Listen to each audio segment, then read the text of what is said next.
मैं आत्मसमर्पण के लिए आया हूं। साईं ने मुझसे कहा है कि मैं अपने आप को तुम्हारे हवाले कर दूं। हरिओम, अद्भुत। विष्णु देख ले साईं की अद्भुत चाल।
कहाँ थे तुम?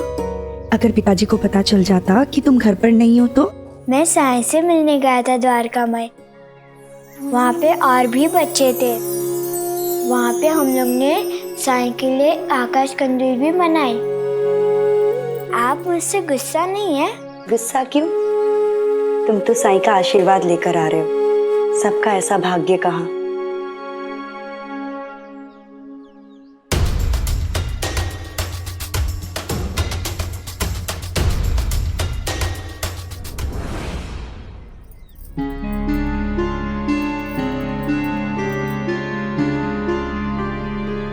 कौन रहा होगा? इतने लोग आजकल इस घर में आते जाते रहते हैं। कहीं केशव के पिताजी तो नहीं थे?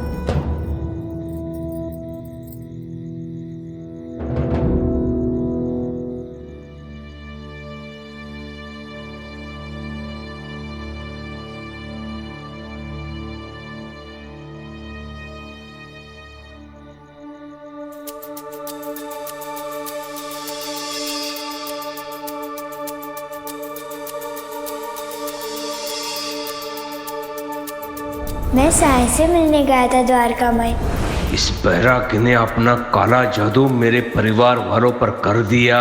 हरिओम।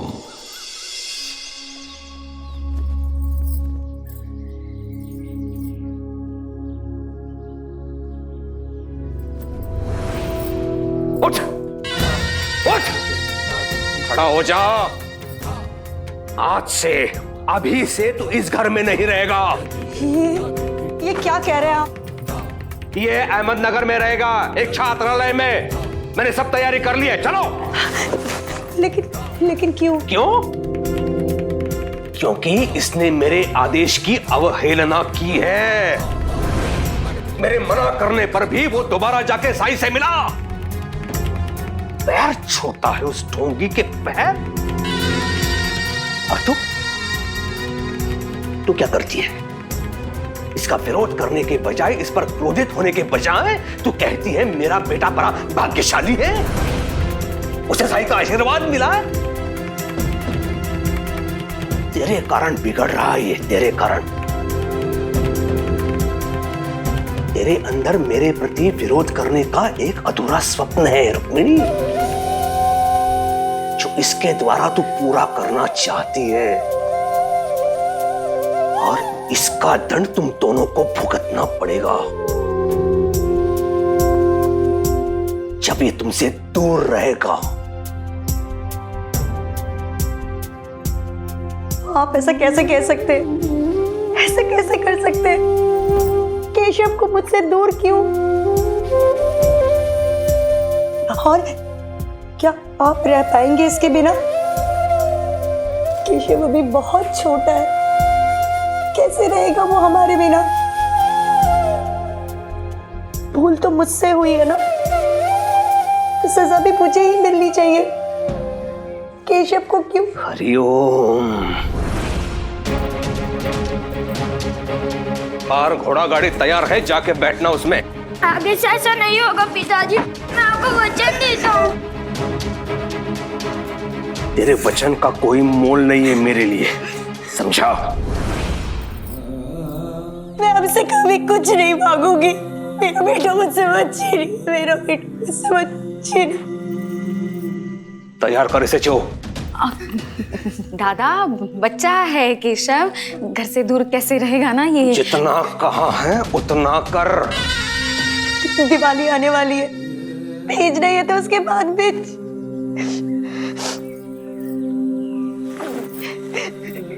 ठीक है, भेज दीजिए, लेकिन क्या मैं केशव को तैयार कर सकती हूँ? हरिओम।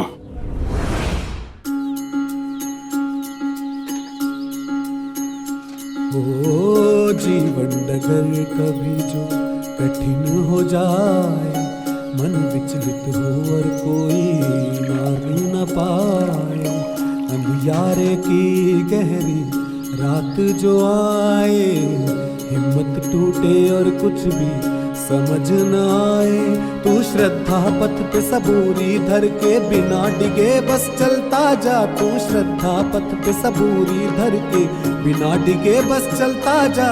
श्रद्धा भक्ति धीर तुझे उस पार लगाए, तेरा संयम और विश्वास तुझे राह दिखाए। ओम साई ओम साई ओम साई ओम साई ओम साई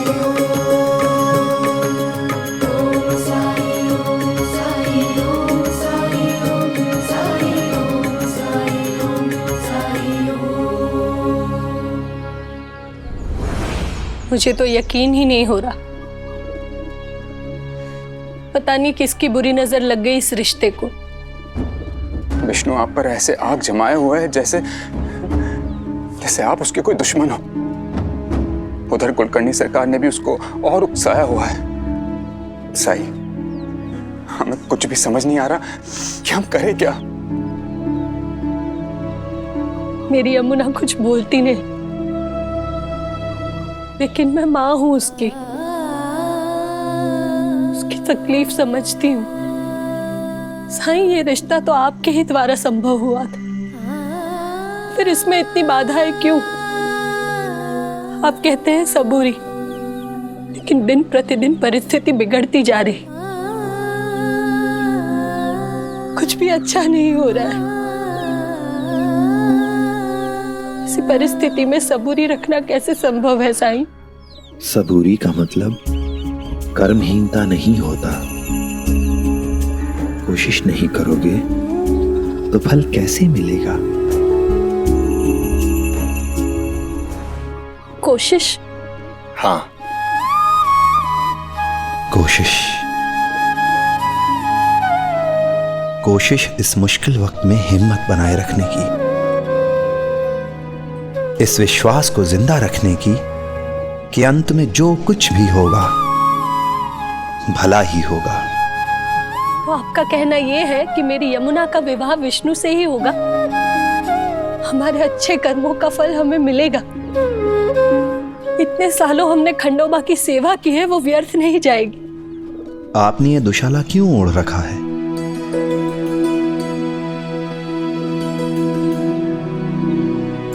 आज ठंड थोड़ी ज्यादा है इसलिए। इसे उतार दीजिए।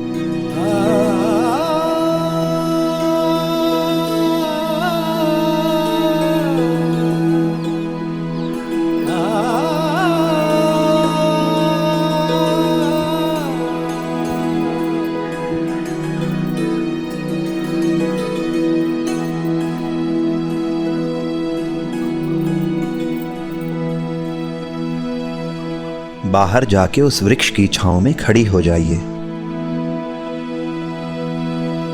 बाहर? लेकिन बाहर तो ठंडी हवा चल रही है साईं।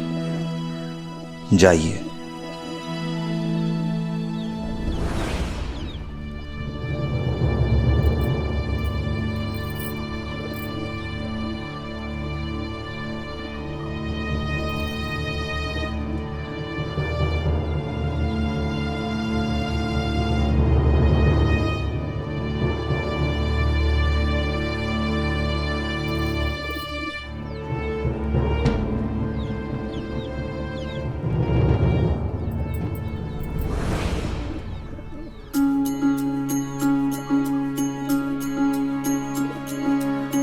जब जीवन में दुख का अंधियारा छाए, मन में सदा श्रद्धा की जोत जलाए, विश्वास मन का तुझको पार लगाए, भक्ति भावना श्रद्धा से जो शीश झुकाए। ओम साई ओम साई ओम साई ओम साई ओम साई ओम साई ओम।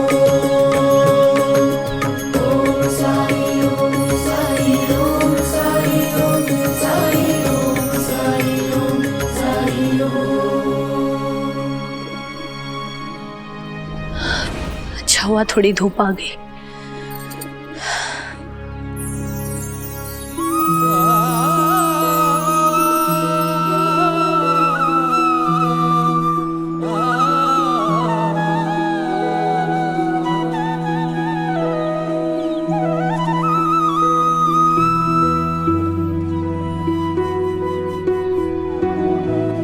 धूप आई, लेकिन सूरज तो वही का वही है।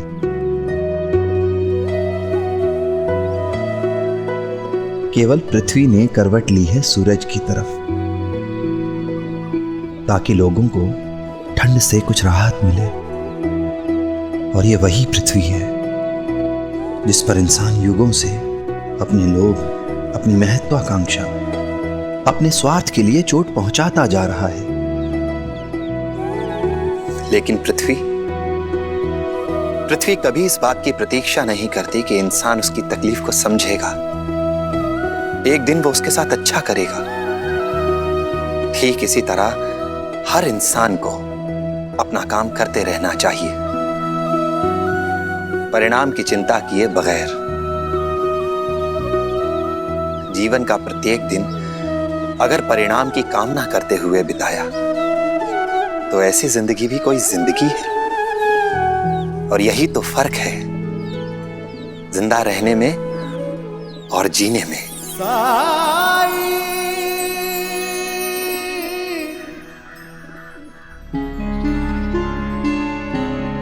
साईं, मैं सोच रहा हूं कि जब तक ये मामला शांत नहीं हो जाता, मैं आपके साथ यहीं द्वारका माई में रहूं। वो विष्णु अगर आपको गिरफ्तार करने आए भी तो... महलसापति जी, आपकी जिम्मेदारी पहले आपका घर है। मेरी चिंता मत कीजिए। अल्लाह मालिक।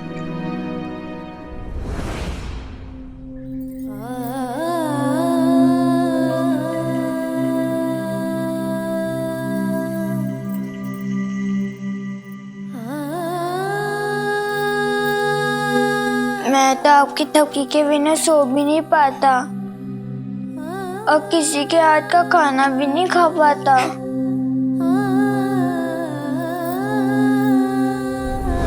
हरिओम, घोड़ा गाड़ी कब की बाहर प्रतीक्षा कर रही है? इतना समय क्यों लग रहा है तैयारी में?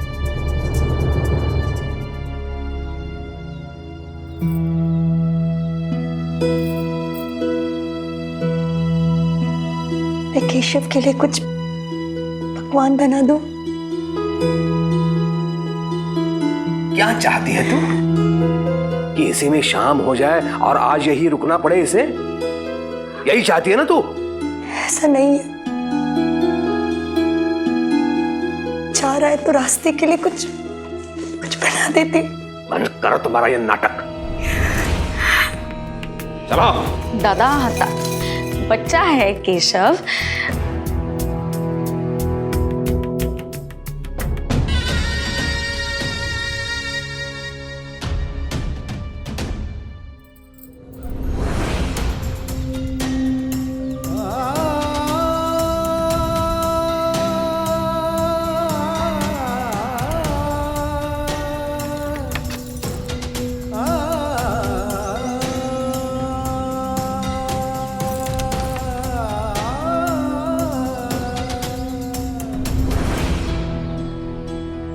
पिताजी, मैं एक बार माँ को गले लगा सकता हूँ? जाओ।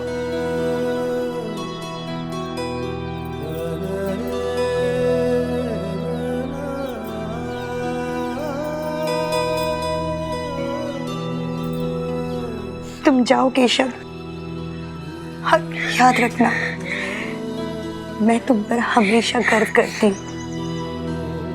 और जब कभी लगे तुम अकेले हो, तुम्हें डर लगे, तो रामकृष्ण हरि का जाप करना, सब ठीक हो जाएगा। रामकृष्ण हरि। चलो।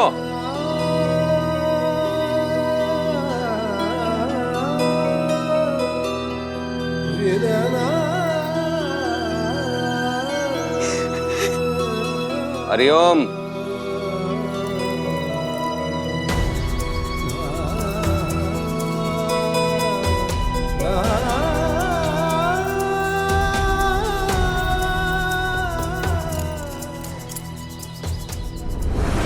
माँ, आप कब तक यहाँ पे खड़ी रहेंगी? बीमार पड़ जाएंगी। देर क्यों हो गए रुक्मिणी, बताओ। माँ को मेरे कारण देर हुई।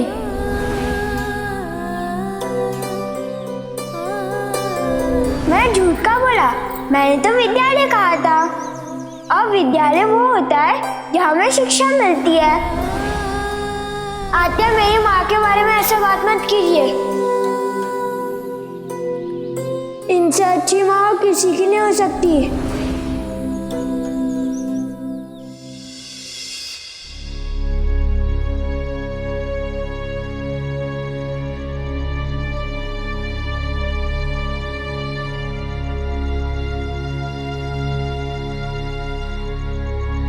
विष्णु, ये लीजिए। शुक्रिया। आप अगर रात में यहीं रुकेंगे तो आपके खाने का प्रबंध करूं? नहीं, खाना तो कुलकर्णी सरकार के घर पर है, लेकिन हाँ, मैं रात को यहाँ लौटना जरूर चाहूंगा ताकि मैं नजर रख सकूं। आपको कोई परेशानी तो नहीं होगी? नहीं नहीं, परेशानी कैसी, ये जगह भी तो कुलकर्णी सरकार ने ही हमें दिलवाई है। आप जब चाहें तब आ सकते हैं यहाँ पे। माधव, तुम दिन भर यहीं रहते हो, तुमने कभी जीवा को यहाँ आते हुए नहीं देखा? आप बुरा ना माने तो एक बात कहूँ आपसे? कहो। कुलकर्णी सरकार ने मुझे यहाँ साई पर नजर रखने के लिए रखा था, उनकी सच्चाई का पता लगा सकूं। और जानते हो, जब मुझे उनकी सच्चाई पता चली तो मैंने उन्हें अपना गुरु मान लिया।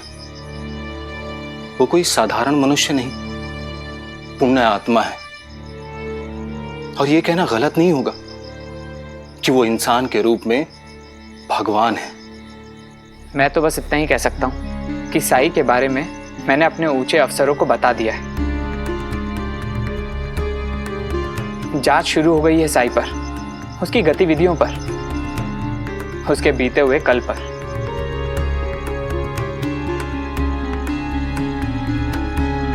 इस समय तुम साई से दूर रहो तो तुम्हारे लिए अच्छा होगा, वरना तुम भी जांच की चपेट में आ सकते हो।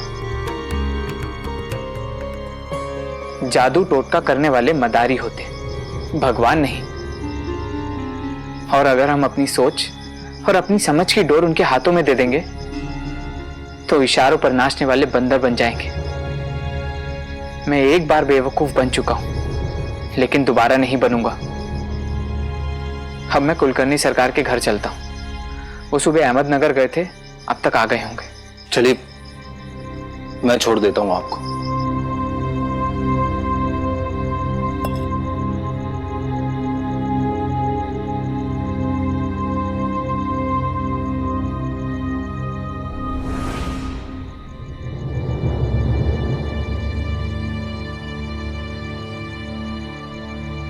साई, साई,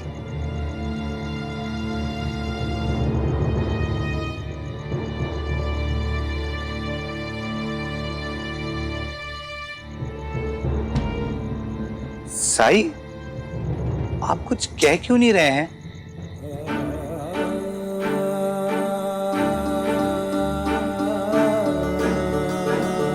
क्या आप मुझसे बात नहीं करना चाहते? साई, आपने ही मुझे उबारा है, अब आप ही मुंह फेर लेंगे तो मैं जीऊंगा कैसे?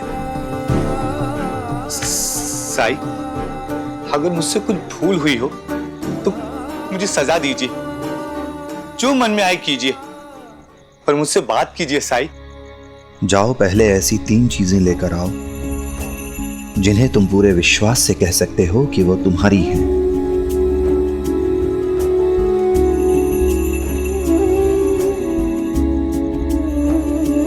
ठीक है, मैं अभी आता हूं।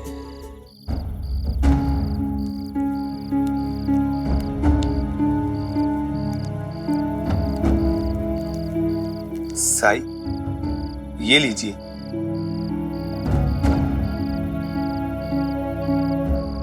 तो ये वो 3 चीजें हैं जो पूरी तरह से तुम्हारी हैं। बिल्कुल साई।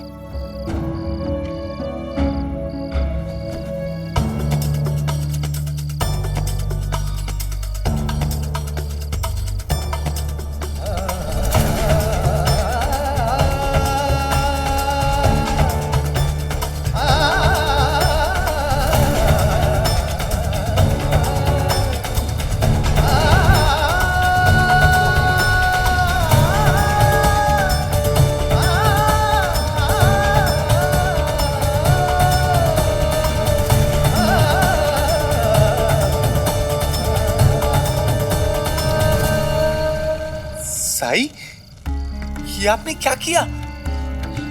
ये एक ही कुर्ता था मेरे पास,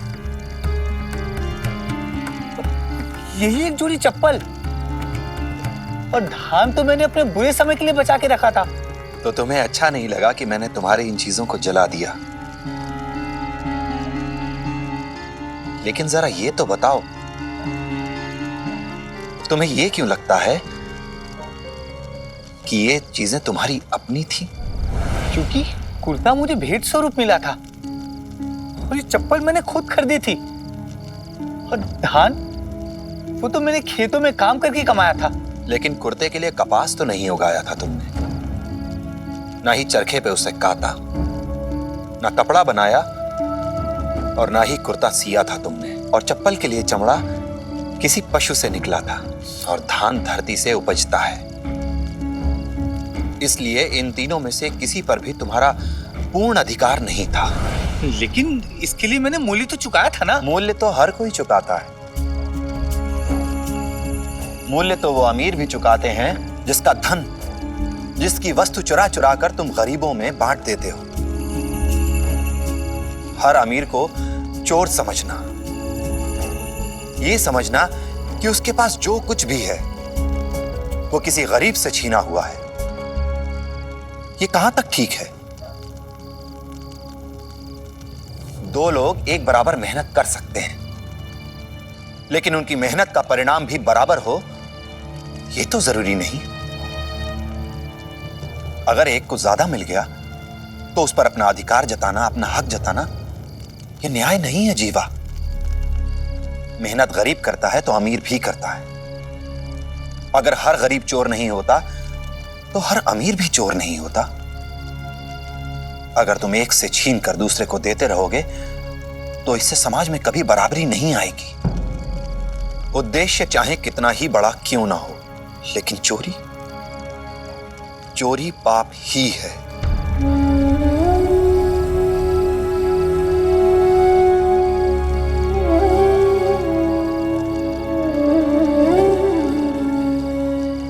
साई, आप सही कह रहे हैं साई, मुझसे गलती हो गई, बहुत बड़ी भूल हो गई। अब मैं कभी चोरी के बारे में सोचूंगा भी नहीं। लेकिन साई, मैं सच कह रहा हूं, उस रात मैंने कुलकर्णी के घर से संदूक नहीं चुराया। मैं गया जरूर था चोरी करने, लेकिन उससे पहले कुलकर्णी जाग गया और मुझे वहां से भागना पड़ा। तो उस रात कुलकर्णी के घर से तुमने कुछ नहीं चुराया था?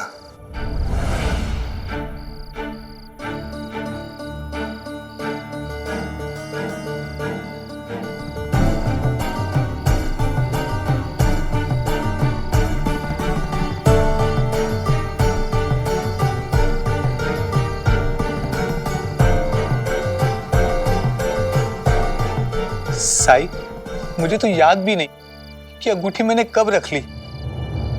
जब बाद में ये जेब से मिली तब तक बहुत देर हो चुकी थी साई।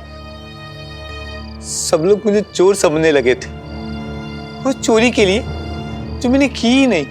तो ये बात तुम्हें सबके सामने कबूल कर लेनी चाहिए थी। कौन विश्वास करता कि उस रात मैंने सिर्फ ये अंगूठी ली थी, वो भी गलती से। सब लोग मुझे संदूक का चोर समझने लगे हैं। दूसरे के घर चोरी करने की हिम्मत है, लेकिन सबके सामने सच कबूल करने की हिम्मत नहीं। तुम्हारी वजह से गांव के कितने निर्दोष व्यक्तियों को मार सहनी पड़ी। आप ही बताइए साई, मैं क्या करूं? मुझे एक बार और रास्ता दिखाइए।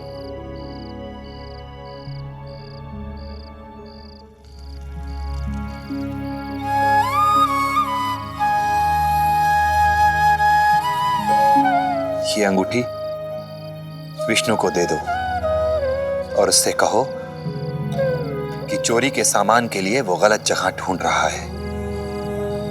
उसकी आंखें खोलकर उपकार करो उस पर। लेकिन साई, विष्णु तो पुलिस में है। अगर मैं अपना गुनाह कबूल करूंगा तो बाकी सारे गुनाहों का आरोप मुझ पर ही लगा देगा। उसका विश्वास पाना चाहते हो तो पहले उस पर विश्वास करो।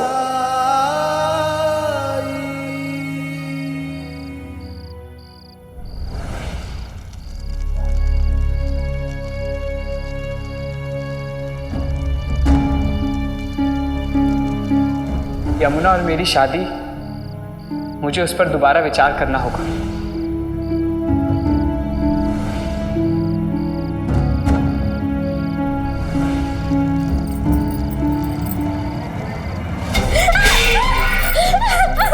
यमुना, यमुना, क्या हुआ? अच्छा बेटा, रोते नहीं है, आओ बैठो बैठो बैठो। रोती नहीं है बेटी, अरे छोटी सी चोट है, तेरे बाबा अभी ठीक कर देंगे। हाँ, एक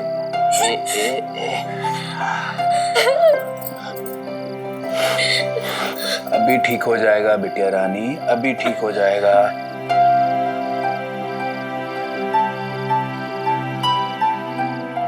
जाएगा मेरा बच्चा, बाबा ठीक कर देंगे, सब ठीक कर देंगे। क्या हुआ यमुना? कुछ नहीं, थोड़ा हाथ जल गया था, लेकिन अब बिल्कुल ठीक हो जाएगा, चिंता मत करो।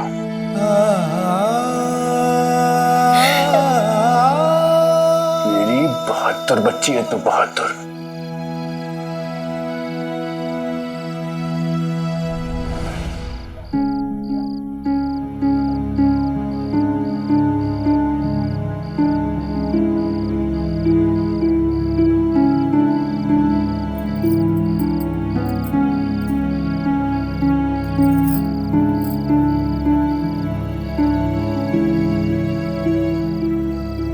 बहुत ज्यादा जल रहा है।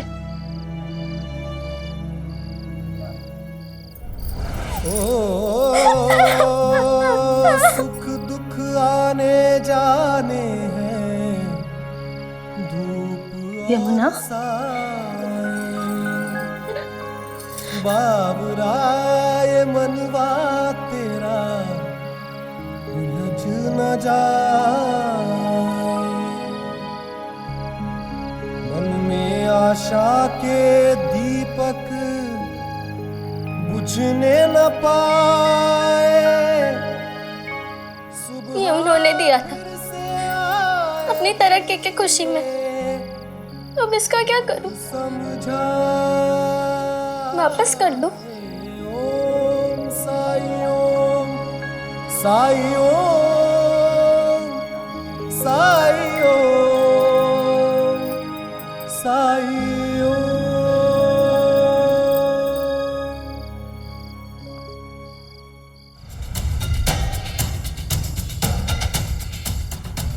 सरकार, सरकार, ये आ गया।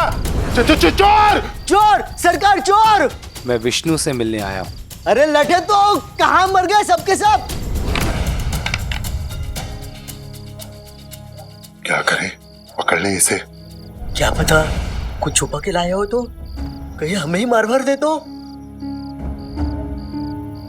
जिसको सत्य की ढाल मिल गई हो उसे किसी लाठी का भय नहीं हो सकता।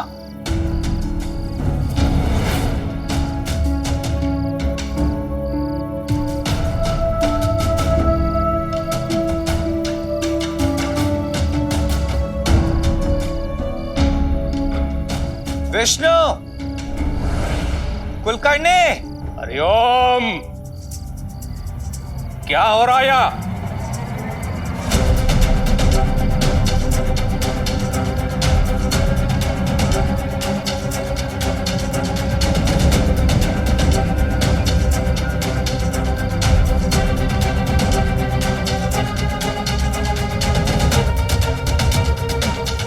तुम्हारे चेहरे का भय देखकर मुझे अच्छा लगना चाहिए, लेकिन सच तो यह है कि मुझे कोई खुशी नहीं हो रही। क्यों आया है यहाँ? सुना है विष्णु तुम्हारे घर में रहता है और तुम उसकी सहायता कर रहे हो मुझे ढूंढने में। मैं आत्मसमर्पण करने आया हूं। हरिओम। तो ये बात है, तू मुझसे सहायता मांगने आया है कि मैं तुम्हें विष्णु से बचाऊं और आत्मसमर्पण में तुम्हारी सहायता करूं, है कि नहीं? तुमसे सहायता मांगने के बुरे दिन ईश्वर मुझे कभी ना दिखाए। मैं यहां इसलिए आया हूं क्योंकि साई ने मुझसे कहा है। साई ने इससे आत्मसमर्पण के लिए भेजा है, लेकिन इससे तो मेरी योजना खंडित हो जाएगी, खेल समाप्त हो जाएगा।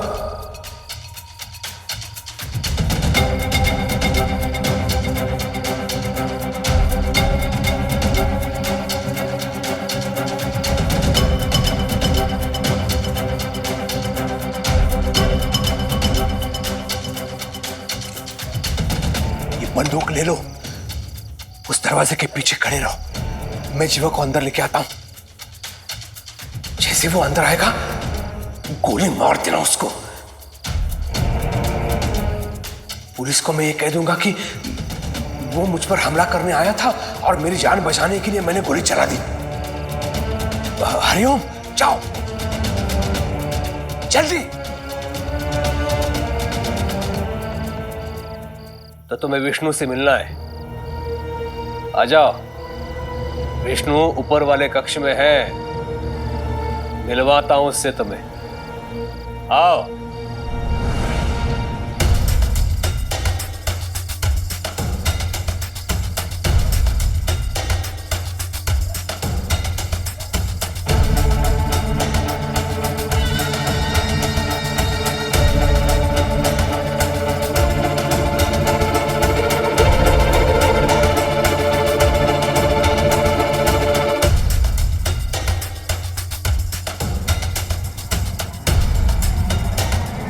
रुक जाओ।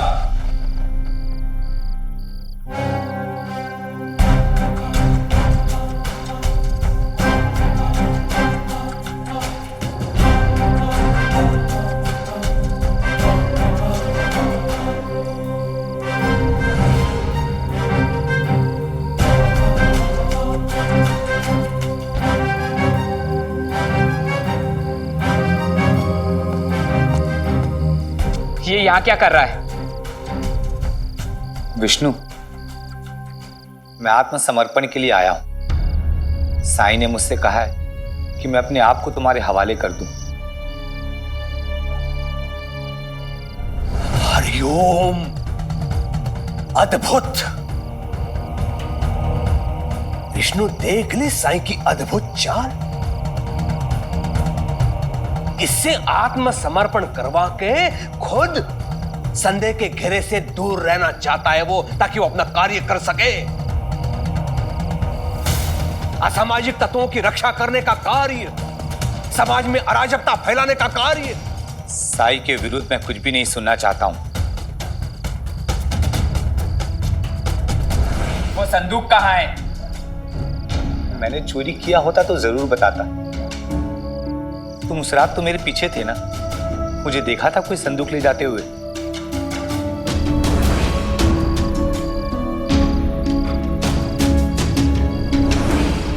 उस रात मैं बस ये लेके भागा था।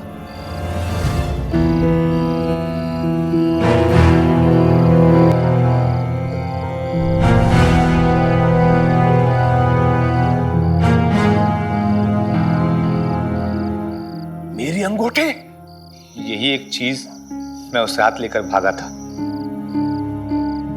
वो भी गलती से। इस गलती की तुम जो सजा देना चाहो मैं तैयार हूं। विष्णु, ये साईं की दूसरी चाल है। इसे कहा कि अंगूठी की चोरी स्वीकार कर लो ताकि अधिक दंड ना मिले और उसकी आड़ में सरकारी कोष की चोरी छुप जाए। चिंता मत करिए कुलकर्णी सरकार, मैं जानता हूं गुनाह कबूल कैसे कराया जाता है। चल।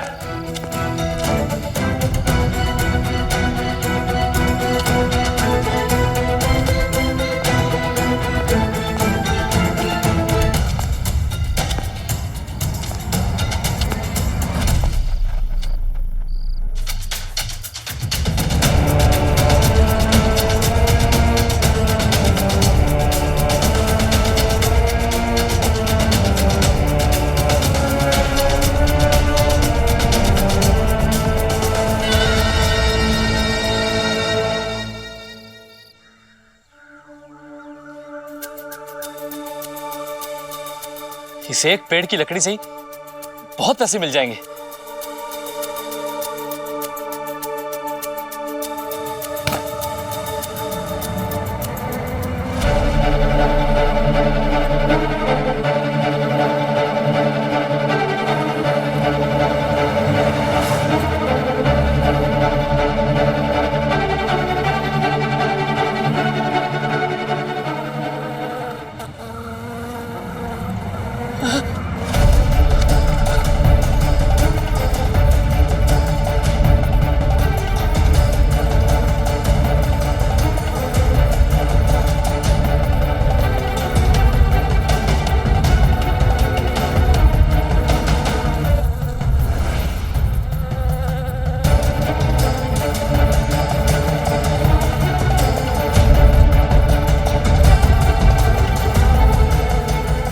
बचाओ! बचाओ! बचाओ! बचाओ! बचाओ! आग जलाओ जल्दी!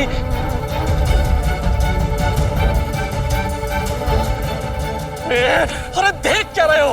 अगर मैंने इन्हें नहीं जलाया ना तो मुझे मार डालेंगे।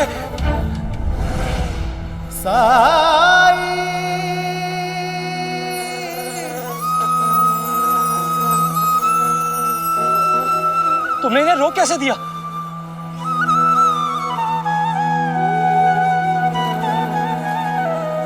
जिस पेड़ पे इनका घर था तुम उसे काटने वाले थे, और जब इन्होंने तुम्हें इनका घर गिराने से रोका तो तुमने इन्हें भी जला देना चाहा। मुझे क्या पता कि उसी पेड़ पर इनका घर है। अभी तक कितने वृक्ष काट चुके हो? अरे इसका हिसाब कौन रखता है? मैं लकड़ आ रहा हूँ, लकड़ी काटना मेरा काम है। लकड़ी काटी, शर्मी सेठ को बेची, पैसे लिए और चला गया। इतने वृक्ष काटे, लेकिन क्या धरती को कभी एक भी वृक्ष वापस लौटाया? क्या कभी एक भी पेड़ लगाया तुमने? अजीब हो तुम। जंगल में कोई जाता है क्या पौधा लगाने? जंगल तो होते ही काटने के लिए।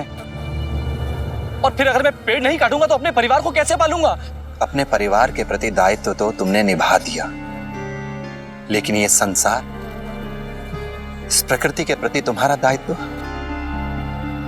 उसका कुछ नहीं। अगर धरती से केवल लेते रहोगे, कुछ लौटाओगे नहीं, तो एक न एक दिन इस प्रकृति का संतुलन बिगड़ जाएगा और उसका फल मिलना तुम्हें तय है।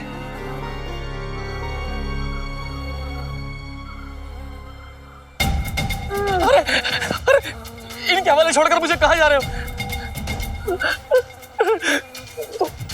बचा लो मुझे। तुम जो भी कहोगे मैं वही करूंगा।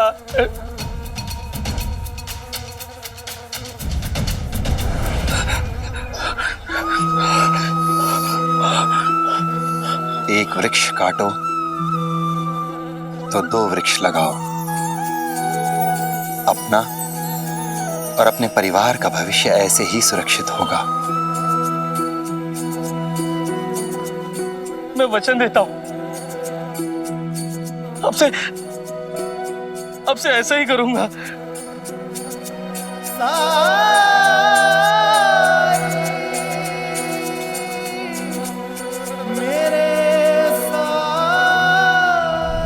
आओ।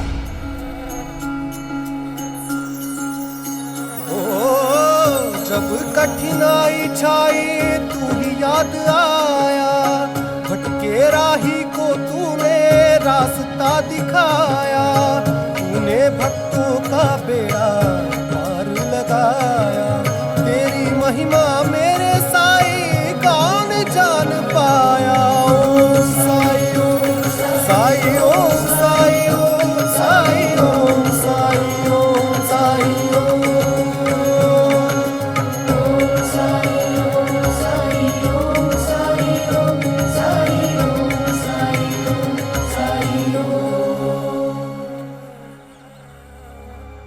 अपने दायित्व के मार्ग को इतना संकीर्ण मत बनाओ कि उसमें तुम्हारे अपने स्वार्थ के अलावा किसी और के लिए स्थान ही ना रहे। अपनी भूख मिटाने की दौड़ में अगर प्रकृति के संतुलन को ताक पर रखोगे तो उसका दंड तुम्हें ही नहीं, आने वाले भविष्य में पूरी मानवता को भुगतना होगा।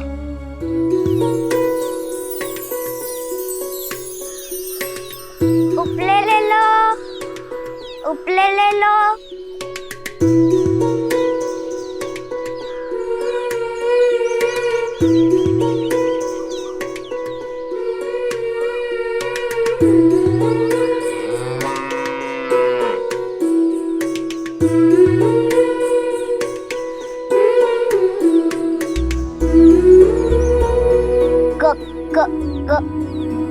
क्या हुआ? देखो मैंने कितने सारे पैसे जमा किए हैं। अब हम अलग अलग रास्ते से जाएंगे, एक साथ जाने का क्या फायदा? अलग? हाँ, ऐसे में हम बहुत सारे घरों में जा सकेंगे उपले बेचने के लिए और फिर सीधे द्वारका माई में मिलेंगे। मैं कैसे अकेले बेचूंगी? अरे तुम सब कर लोगी। सोचो, दिवाली का सोचो, घर में दिए चाहिए है ना, नए कपड़े चाहिए है ना। चलो चलो, समय नहीं है, तुम उस गली में जाओ, मैं उस तरफ जाती हूँ। जी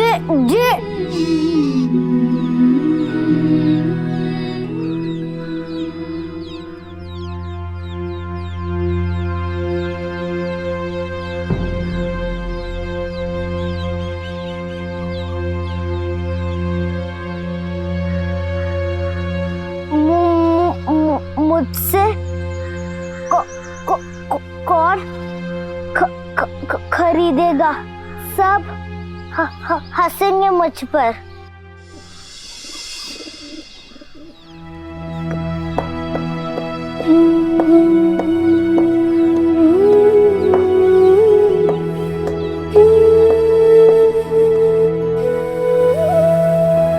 बहुत थक गई हूँ, पानी है?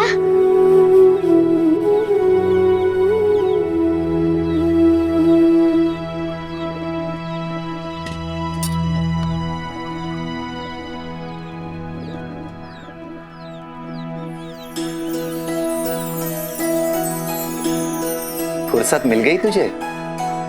शिरडी में सबसे ज्यादा व्यस्त रहने वाली तू ही है। वो तो हो।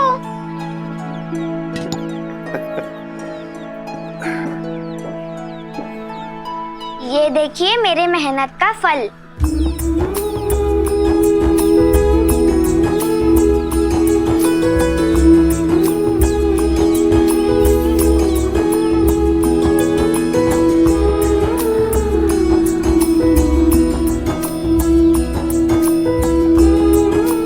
क्या कर रही हो? ये द्वारका माई की दिवाली के लिए, ये बस्ती में जो दिए जलाने हैं उसके तेल के लिए। और ये तुम्हारे लिए कफनी खरीदने के लिए। साइयो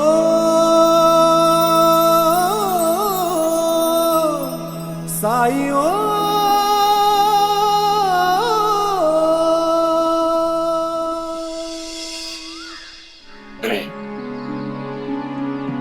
अरे चल दूर हो, यहाँ कहाँ चली आ रही है?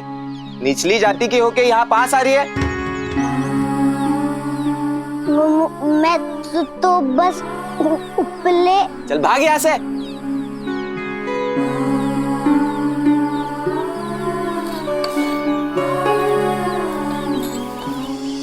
दिन भर यही करती रहेगी तो पढ़ाई कब करेगी? ये देखिए पाटी, जब भी मुझे समय मिलता पढ़ाई में मैं कमी नहीं छोड़ती हूँ। साई, मुझे एक मदद चाहिए। बोल। मुझे दिया बनाना तो आता है लेकिन बाती नहीं आती, तुम सिखाओ ना। तुझे दिवाली मनानी है ना, तो मैं मदद कैसे नहीं करूंगा। सिखाता हूँ तुझे।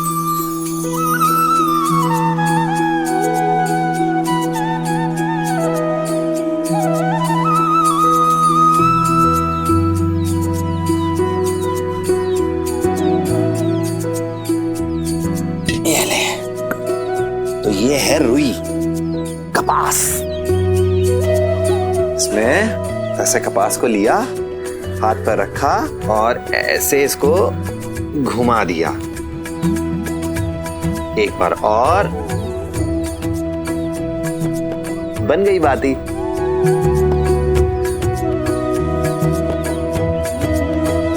ले, अब तू भी बना। हाँ हाँ हाँ, ऐसे हाथ पर रखा और ऐसे इसको घुमा दिया।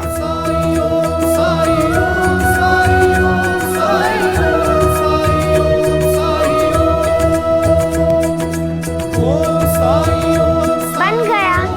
शाबाश।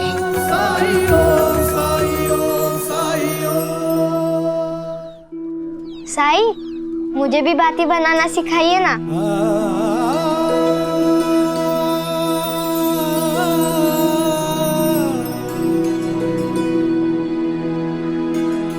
आज केशव भी होता तो कितना अच्छा लगता ना। हाँ, मैंने सुना है वो बहुत बड़े विद्यालय गया है,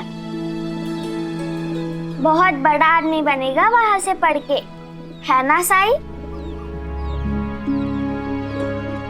लक्ष्मी, विद्यालय बड़ा है या छोटा, इससे कोई फर्क नहीं पड़ता। जो महत्वपूर्ण है वो ये है कि उस विद्यालय में पढ़ाने वाला अध्यापक, वो गुरु, अपने शिष्यों के जीवन में ज्ञान का दीपक जलाने के लिए कितना समर्पित है, कितना धैर्यवान है। और उस विद्यालय में पढ़ने वाले विद्यार्थी, वो उस ज्ञान को पाने के लिए कितना उत्सुक हैं, कितना मेहनती हैं।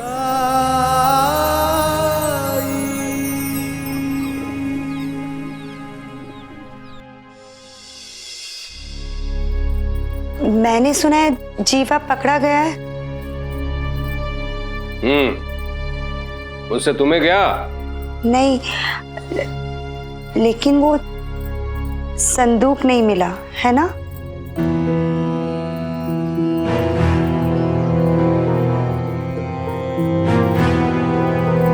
चोर मिल गया है, संदूक भी मिल जाएगा। जल्दी क्या है? एक बात पूछूं? हरिओम।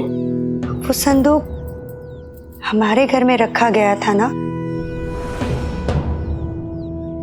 तो उसकी सुरक्षा की जिम्मेदारी भी तो हमारी ही थी।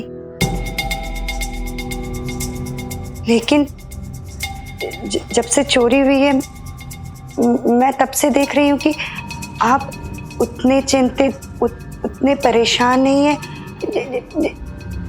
जितना कि आप आम तौर पे होते हैं।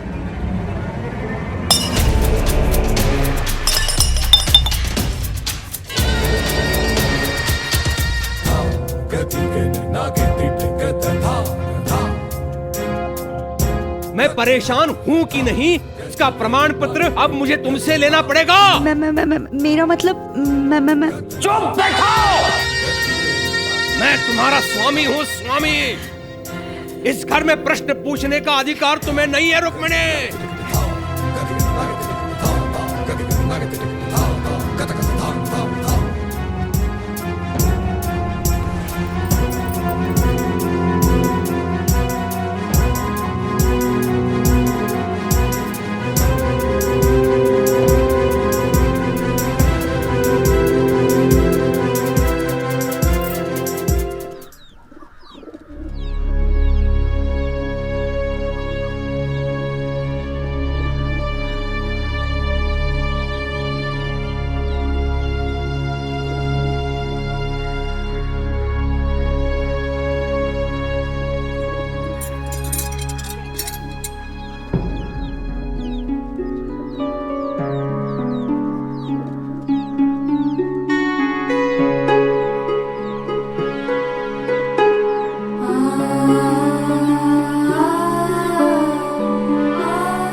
उपले नहीं बेच पाई।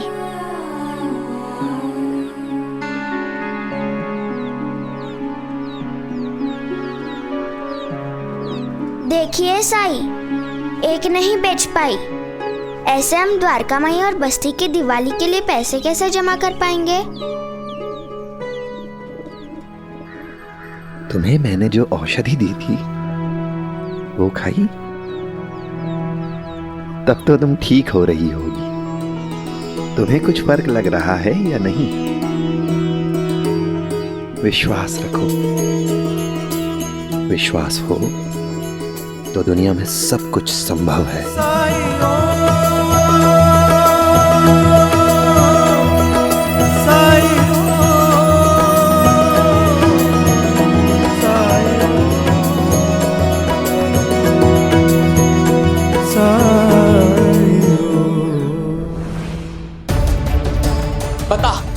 बता कहाँ छुपाया तूने वो संदूक? बोल, ये आत्मसमर्पण के नाटक का असली कारण क्या है? क्या है तेरी योजना? बता। मेरी कोई योजना नहीं है। बेवकूफ समझता है मुझे? तू जैसे विद्रोही इतनी आसानी से खुद चलकर पुलिस के पास नहीं आते। मैंने कहा ना, मैंने अपना आत्मसमर्पण सिर्फ साई के कहने पर किया है। उन्होंने मुझसे कहा मैं तुम्हारे सामने आकर अपना गुनाह कबूल करूं। झूठ पे झूठ, झूठ पे झूठ, झूठ पे झूठ।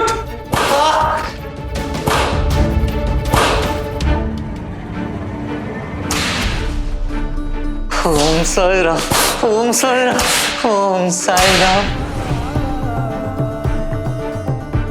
बोल बोल, साई तेरे साथ है। साई नहीं तेरे से चोरी करवाई है।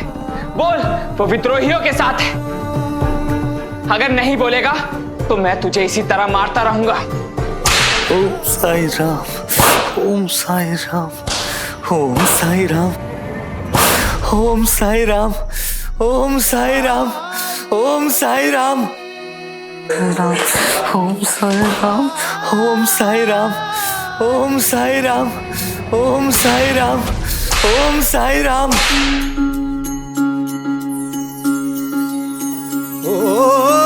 जब कठिनाई छाई तू ही याद आया, भटके राही को तूने रास्ता दिखाया, तूने भक्तों का बेड़ा पार लगाया।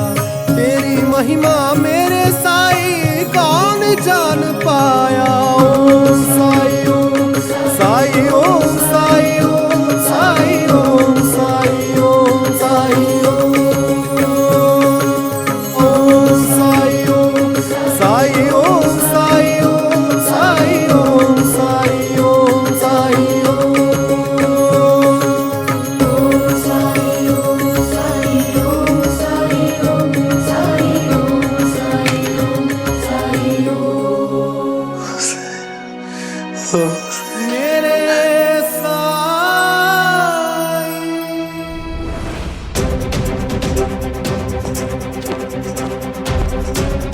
इसे छोड़ दो और इस पर नजर रखना। मुझे इसकी हर एक खबर चाहिए, ये कहाँ जाता है, किससे मिलता है।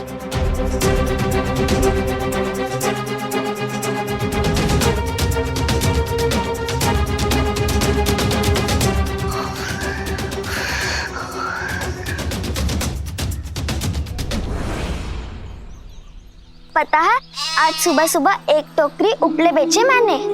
अब मैं विद्यालय जा सकती हूँ। और तू अपने ऊपर विश्वास रख, कल जैसा नहीं होगा।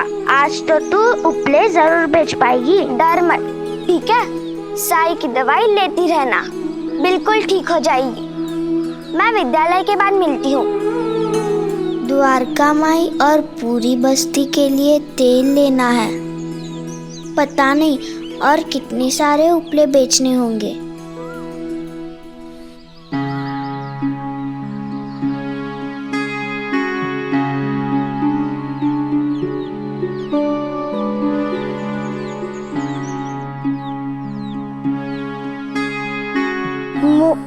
मुझसे कौन खरीदेगा? मैं हकलाती हूँ। लोग मुझ पे हंसते हैं। दिन ब दिन दिवाली करीब आ रही है, लेकिन मेरे पास बहुत ही कम पैसे जमा हो पाए हैं। गुरुजी से मदद लेती हूँ कि मुझे कितने उपले बेचने पड़ेंगे। जिप्री, छुट्टी के दिन भी आ गई, क्या बात है? मुझे आपसे कुछ पूछना है। पूछना है? पूछो, क्या पूछना है?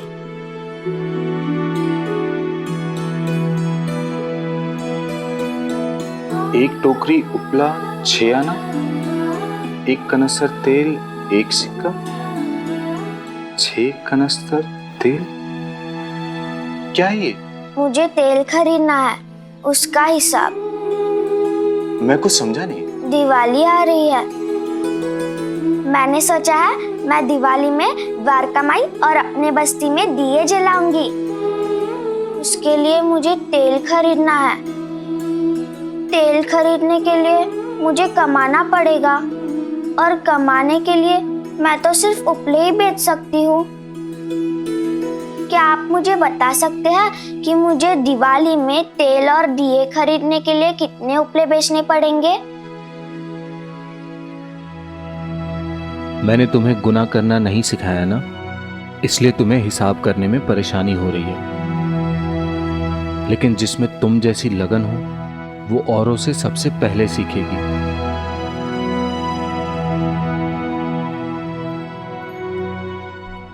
कहते हैं किस्मत जिसको कर्म का फल है, जीवन में कर्म योग का मार्ग ही अटल है। झिपरी, 5 कनस्तर तेल के लिए तुम्हें कम से कम 500 उपले बेचने पड़ेंगे। 500 उपले?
सच बोलने का फल है साई।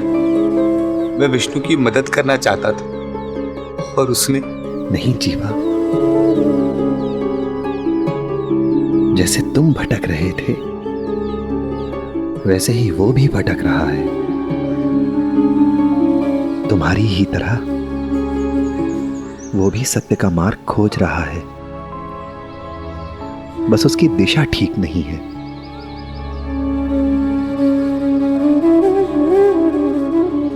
धर्म की राह अधर्म की राह से हमेशा कठिन होती है,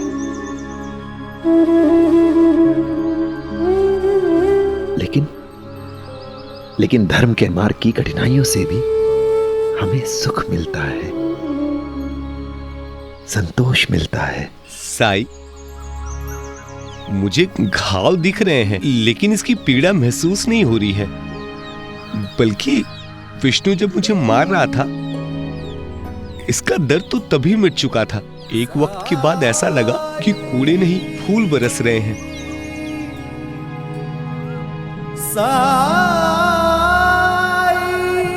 हाँ साई, मैंने आपका स्मरण किया था, मैंने आपका नाम लिया था साई, और पीड़ा उसी क्षण मिट चुकी थी। साई, आपने मेरी पीड़ा हरी ना साई, बोलिए ना साई, बोलिए ना साई।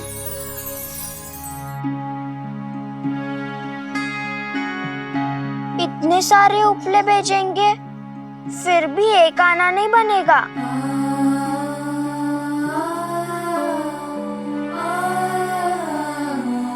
क्या बात है, तू उपले क्यों नहीं बेच पा रही है? तू चिंता मत कर, मैं जल्दी बेचूंगी। चंपा, तू साई पर आस्था तो रखती है ना? साई कहते हैं आस्था से आत्मविश्वास बढ़ता है। तेरे गुरुजी ने क्या हिसाब जोड़ा? 3 दिन में और कितने उपले बेचने पड़ेंगे? गुरुजी ने कहा है 5 कनस्तर तेल के लिए कम से कम 500 उपले बनाने पड़ेंगे। ऐसे तो इस साल भी हम दिवाली नहीं मना पाएंगे।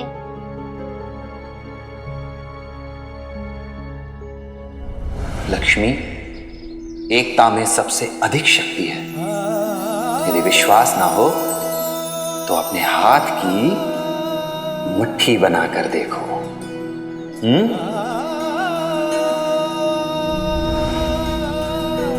मैं समझ गई मुझे क्या करना है। मुझे लोग चाहिए, बहुत सारे लोग, लेकिन मेरी बात कोई नहीं सुनेगा।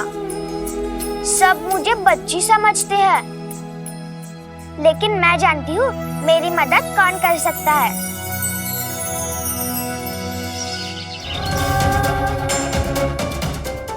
यमुना से मिलकर मुझे विश्वास हो गया, इससे अच्छी लड़की मेरे बेटे के लिए हो ही नहीं सकते।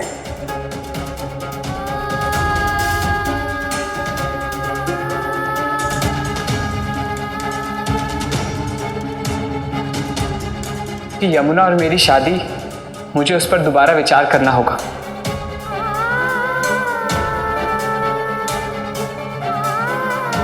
पता नहीं मेरी लड़कियों की शादी होगी भी या नहीं। इनको ऐसे देखने से तो अच्छा है कि मैं मर जाऊं।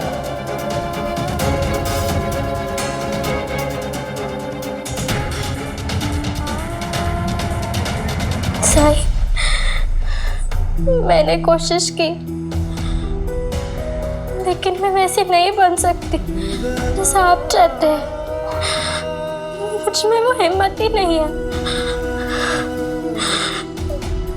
मैं ऐसा निराशा भरा जीवन नहीं जी सकती हूँ साई।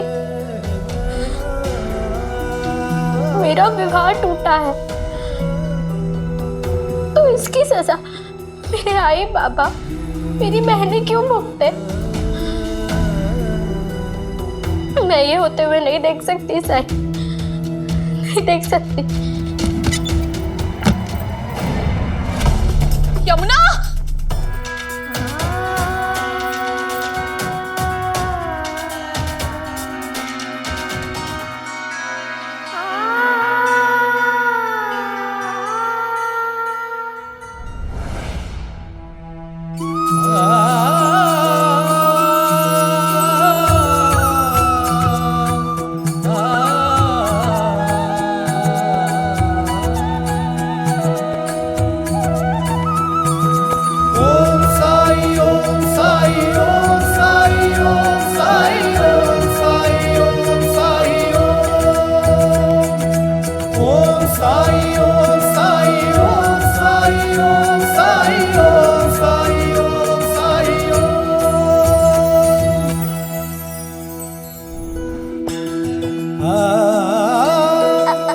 आई साई, देखिए चंपा का घर।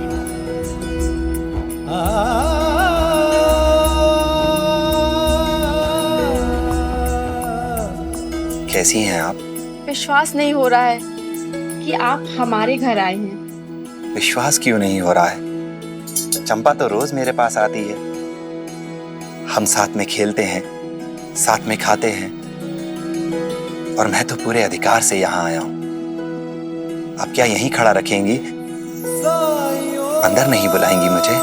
हाँ, आइए आइए आइए आइए साई, इधर।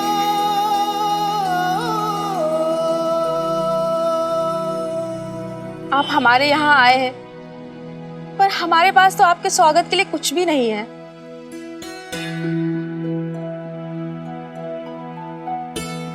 है साई,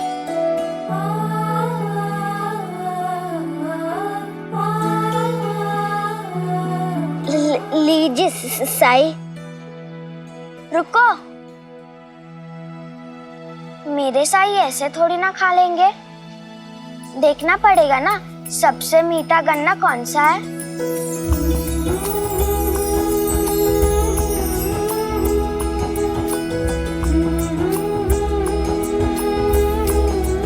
ये मीठा नहीं है।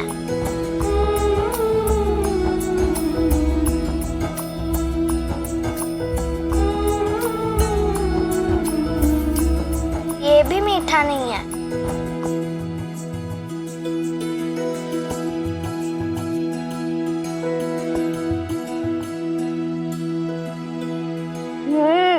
ये मीठा है, लीजिए साई।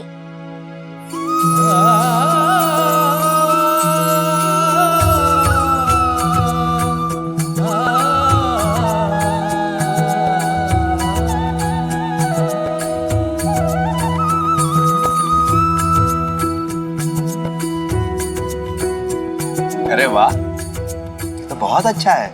ये क्या, आप इसका जूठा खा रहे हैं? जहां श्रद्धा सच्ची हो वहां झूठा कुछ भी नहीं।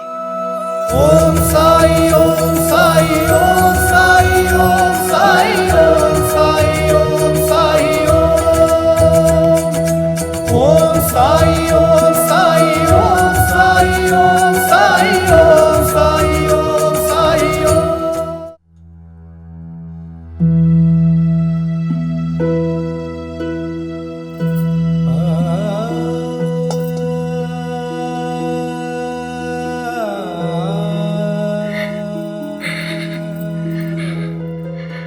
आज सुबह ही टूटा ये। मैंने सोचा कि मालसा पति जी से ठीक करवा लाती हूँ। मुझे पूरा विश्वास है ये साईं की कृपा है जो मैं समय पे आ गई, वरना बहुत देर हो जाती। देर तो हो चुकी है भाई साहब का, इतनी देर कि अब साईं भी कुछ नहीं कर सकते। जहाँ उम्मीदें खत्म होती हैं वहीं से साईं की कृपा शुरू होती है। इतने दिनों में इतना भी नहीं जाना तुमने। और जब मैं आई और जो तुम करने जा रही थी, अगर वो तुम्हारी आई और बाबा ने देखा होता तो उन पे क्या बीतती। हाँ, ये नहीं सोचा तुमने कितना प्यार करते हैं वो तुमसे। आप सही कह रही है बाई ज़क्का, ये मेरी ही गलती है, लेकिन अब मैं हिम्मत से काम लूंगी।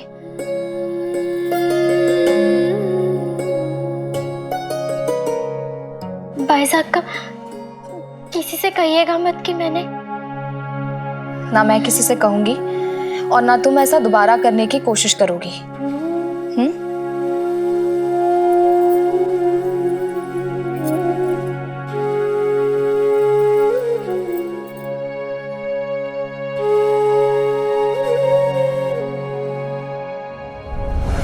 साई, मैं इन सारे घरों के कोने में दिए जलाऊंगी और इस पेड़ के चारों ओर रंगोली बनाऊंगी। साई, ये क्या कर रहे हैं आप? जिप्री तो पागल है, कुछ भी सपना देखने लग जाती है, लेकिन आप तो उसके सपने को हवा मत दीजिए। क्या आप नहीं जानते कि हमारी जात के लोगों को दिवाली मनाने का अधिकार नहीं है? सपने देखकर उम्मीद के साथ जीना बेहतर है या सपने ना देखकर नाउम्मीदी के साथ? लेकिन साई, जो असंभव है उसका सपना क्यों? क्योंकि सपनों में असंभव को संभव करने की ताकत होती है। लेकिन जिस दिन झिपरी का ये सपना टूटेगा ना, उस दिन उसे समझ में आएगा। साईं, मैं चंपा का पिता हूं। मैंने सुना है ये द्वारका माई जाती है दिए बनाने। साईं, हम छोटे लोग हैं, बड़े मुश्किल से पेट भरने लायक कुछ कमा पाते हैं।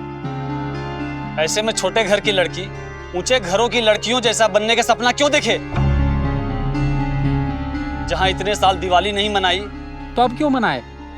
यहाँ कौन कौन सोचता है कि वो दिवाली नहीं मना सकता?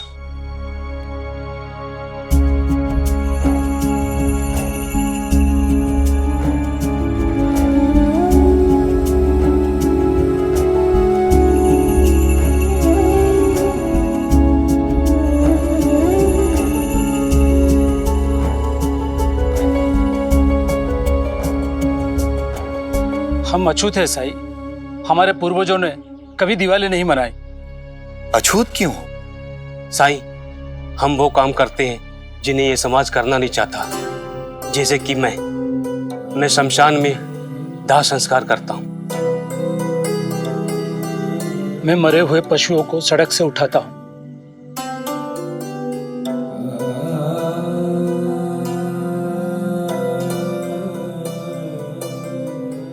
तुम दाह संस्कार में सहायता करके आत्मा को मुक्त करते हो।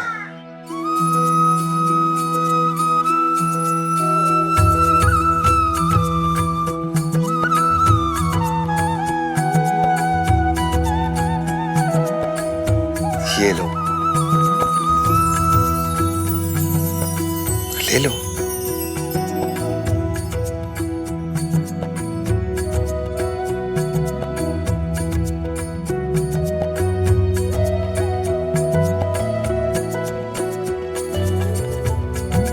तुम सड़क से मरे हुए पशुओं को हटाकर शिरडी को साफ रखते हो।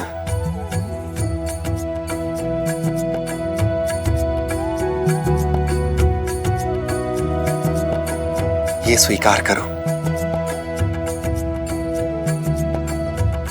ले लो।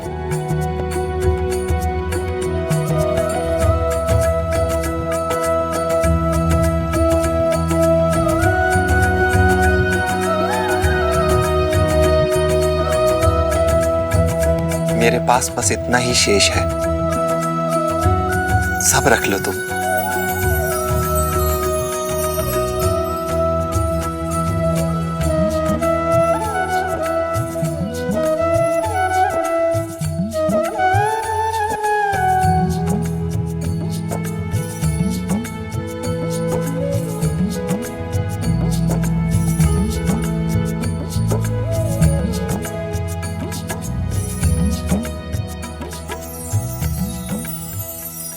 इस समाज में कोई भी छोटा बड़ा नहीं है। समाज को अच्छे से चलाने के लिए हम सब अपनी अपनी भूमिका निभा रहे हैं। किसान फसल उगाता है, ग्वाला गाय दूहता है, कोई सड़क की साफ सफाई का कार्य कर रहा है। बस सब बराबर ही तो हैं। और अगर इनमें से कोई भी अपना कार्य सही से नहीं करता तो कष्ट हम सबको होता है। दिवाली तो भगवान राम के अयोध्या वापस लौटने पर मनाई गई थी। क्या उस समय भी ऐसा ही हुआ था? नहीं, दिवाली तो पूरे अयोध्या में मनाई गई थी, हर वर्ग के व्यक्ति द्वारा। साई, ये बात सुनने में अच्छी लगती है क्योंकि हम लोग अछूत हैं और ना ही ये राम राज्य है। राम राज्य? राम राज्य वही है जहां बराबरी हो, जहां निर्दोष को किसी का डर ना हो, जहां हर इंसान अपना सर उठा के चल सके। और ये तीनों तभी संभव है जब तुम लोग चाहो। अगर राम जी की अयोध्या को धरती पर लाना है तो तुम सबको दिवाली मनानी ही होगी, नहीं तो ये दिवाली अधूरी है। बोलो जय श्री राम, जय श्री राम, जय श्री राम, जय श्री राम, जय श्री राम, जय श्री राम, जय श्री राम, जय श्री राम, जय श्री राम, जय श्री राम। अल्लाह मालिक। मुझे तो लगता है हमारी बस्ती में बहुत लोग समझ गए होंगे दिवाली क्यों मनाए। जानती है, एक दिन तेरी बस्ती के लोगों को तुझ पर गर्व होगा, क्योंकि तूने ये सिखा रही है कि मेहनत करने से कुछ भी मुमकिन है। मेहनत तो सब करते हैं हमारी बस्ती में, लेकिन सपने नहीं देख पाते क्योंकि उन्हें लगता है सपने सच नहीं होते। लेकिन आज आपने उन्हें सपने देखने की हिम्मत दी है। बिल्कुल सही कहा तुम। अरे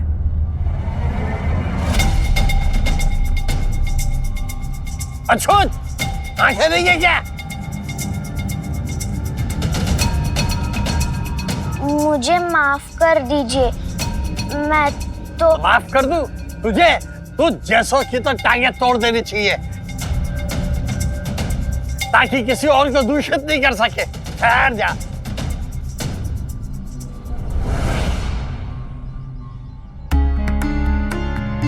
तेरे जैसे लोगों की वजह से समाज में गंदगी फैलने लगी। और या तू चाहता होगा कि तेरी तरह सब 108 बार स्नान करें जब तुझ पे मिट्टी फेंकी गई थी। लेकिन लक्ष्मी मिट्टी नहीं है, वो चंदन है। ये चंदन तुझे मुबारक। अरे चोर लुटेरों को शरण देने वाला हमें समझाने चला है। क्या मैं जानता नहीं हूं कि जीवा को तूने उकसाया? अब शायद इन नीच जाति वालों को डाकू बनाने की शिक्षा दे रहा होगा। साई मेरे कहने पर मेरे बस्ती में आए थे, बस्ती के लोगों को समझाने के लिए कि उन्हें दिवाली मनानी चाहिए।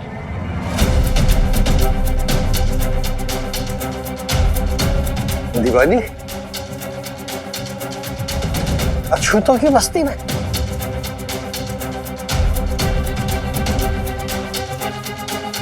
चलो लक्ष्मी।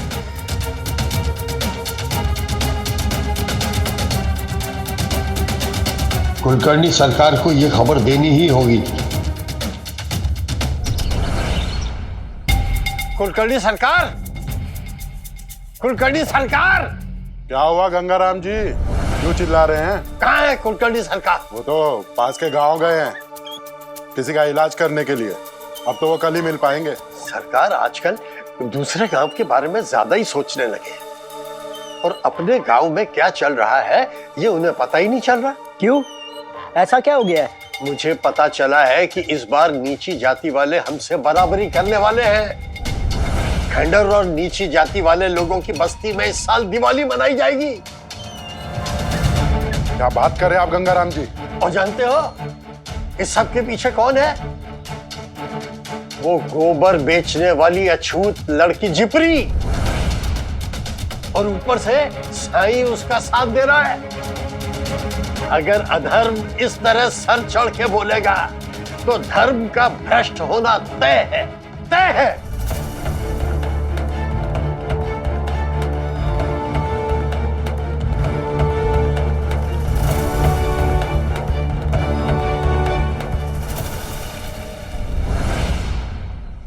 सुनो, सब मेरी बात सुनो।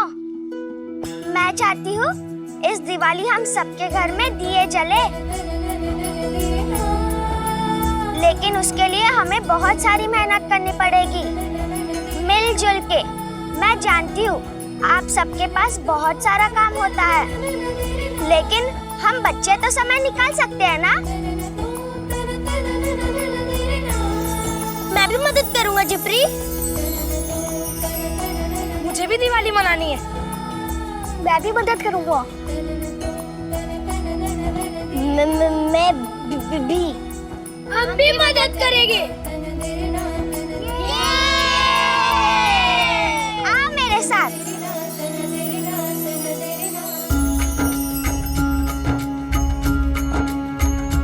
ओ कहते हैं किस्मत जिसको कर्म का फल है, जीवन में कर्म योग का मार्ग ही अटल है। जो कुछ है हाथ में तेरे एक यही पल है, अच्छे कर्म किए जाए तो जीवन सफल है। ओम साई ओम साई ओम साई ओम साई ओम साई ओम साई ओम।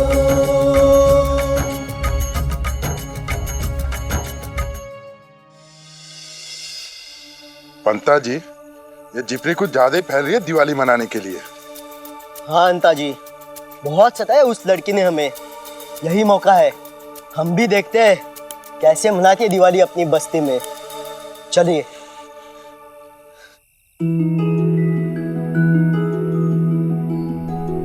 हमें सुबह तक रुकना होगा, फिर उपले बनाकर धूप में सुखा पाएंगे। कल सूरज सालों की प्रतीक्षा पूरी करेगा। मुझे तो लग रहा है अब सब अच्छा होगा। सूरज निकल आया है। चलो चलो सब जल्दी चलो, बहुत सारे उपले बनाने हैं, कल दिवाली है।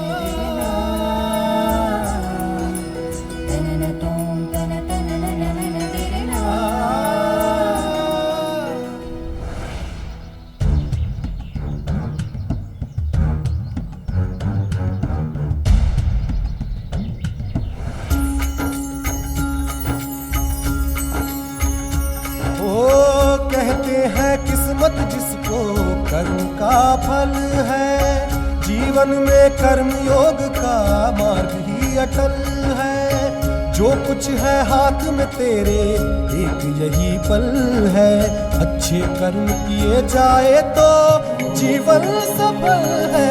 ओम साई ओम साई ओम साई ओम साई ओम साई ओम साई ओम।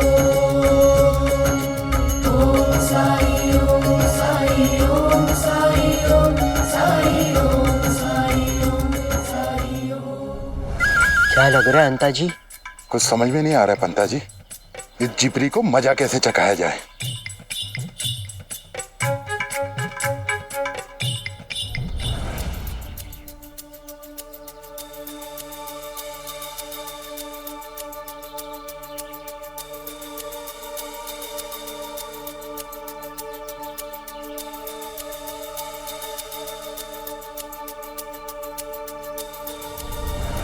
ये गोबर तो खत्म होने आ रहा है, हमें और गोबर चाहिए।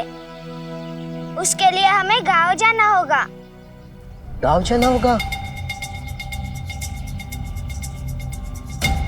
उपाय मिल गया अंता जी, इस छिपरी का खेल खराब करने का उपाय मिल गया।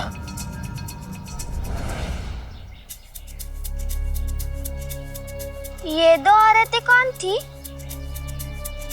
चलो गांव चलते हैं।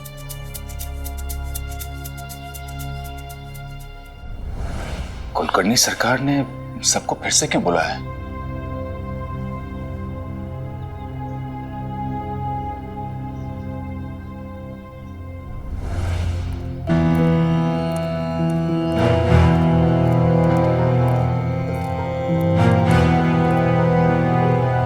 हरिओम।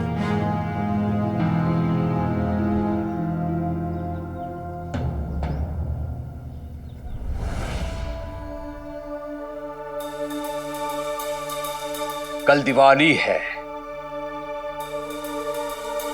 दिवाली के दिन माता लक्ष्मी की पूजा की जाती है। इस दिन प्रभु रामचंद्र अयोध्या लौटे थे, लेकिन किस मुंह से माता लक्ष्मी को हम आवाहन करेंगे जबकि हमारे ही गांव से राजकोष चोरी हुआ है? कैसे करेंगे ध्यान प्रभु रामचंद्र जी का, जबकि किसी को बचाने के लिए हम अधर्म का साथ दे रहे हैं? जैसा कि आप सब जानते हैं, उस रात जीवा चोरी के बाद सीधा द्वारका माई गया था साई से मिलने, और जिस दिन हमने उसे पकड़ा उस दिन भी वो साई से मिलने गया था। और ऐसा हो नहीं सकता कि साई जीवा के बारे में जानता नहीं हो, लेकिन हमें प्रमाण चाहिए। बिना प्रमाण के हम साई को गिरफ्तार नहीं कर सकते।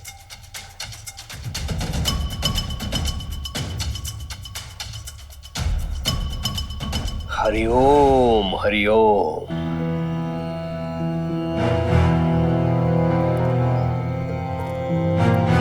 मैंने तुम्हें पहले चेतावनी दी थी, अगर तुम हमें प्रमाण लाकर देते हो तो राजकोष की भरपाई तुम लोगों से नहीं ली जाएगी। लेकिन तुम में से किसी ने हमारी मदद नहीं की, इसलिए अब हर घर को 10-10 रुपए भरने पड़ेंगे, और वो भी कल तक।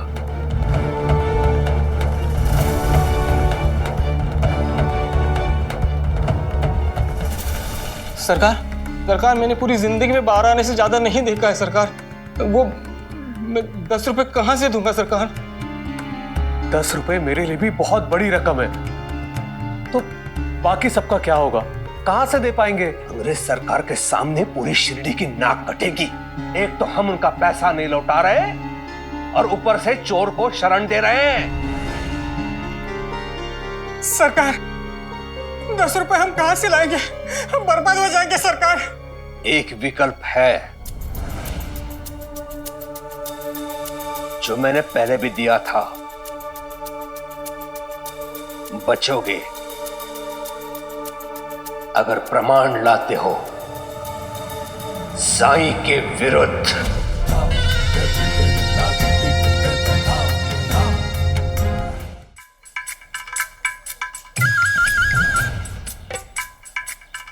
अंता जी, एक समस्या है। गोबर को छू भी लेता हूँ ना तो पूरे शरीर में खुजली होने लगती है। उसकी महक से ही छींक आनी शुरू हो जाती है। तो आप गोबर कैसे उठाएंगे? वही तो, गोबर तो आप ही को उठाना पड़ेगा। पंता जी, ये काम हम किसी और से भी तो करवा सकते हैं ना, क्योंकि पूरा का पूरा गोबर मुझे ही उठाना पड़ेगा। समझते क्यों नहीं हो आप अंता जी? उस जिपरी को हराया तो मतलब उस साई के खंडर में भी दिवाली नहीं मनाई जाएगी, समझे आप? इतनी बड़ी उपलब्धि होगी ये। सरकार भी हमसे बहुत खुश होंगे, इनाम देंगे हमें। और आप है कि ये मौका किसी और को देना चाहते हैं। बात तो आप ठीक कर रहे हैं पंता जी। तो जाइए, उठाइए उठाइए। हाँ हाँ।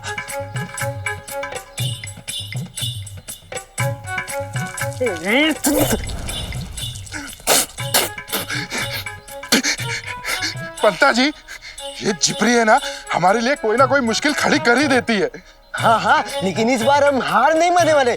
उठाओ उठाओ उठाइए।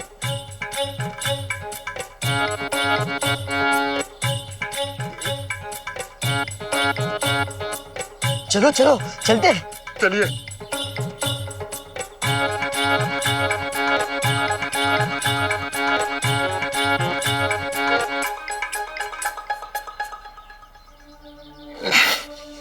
हमने पूरे गांव से गोबर हटा दिया। झिपरी, अब मैं भी देखता हूँ कि रूपले कैसे बनाती है।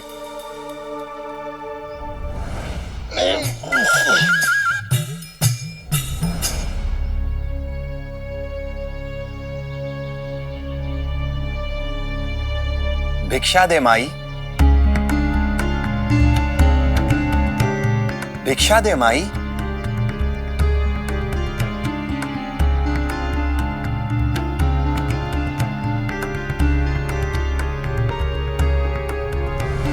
अल्लाह मालिक।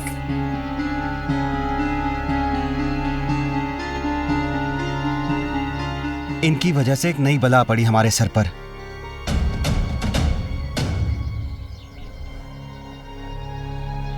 लेकिन क्या गलती इनकी है? मुझे तो कुछ समझ में नहीं आ रहा। मेरा तो मन था कि कोई भी कहानी बना दूं साईं के विरुद्ध और कुलकर्णी सरकार को बता दूं, 10 रुपए बच जाएंगे। अरे चंदू, जब तेरा बेटा बीमार था तो साई की वजह से अच्छा हुआ। ऐसे कैसे झूठ बोलकर तू इन्हें फंसा सकता है? चंदू के पास झूठ ना बोलने की वजह है, लेकिन बाकी गांव वालों को क्या? वो तो पहले अपने आप को बचाएंगे। पता नहीं साई कब तक सुरक्षित है यहाँ। भिक्षा दो भाई।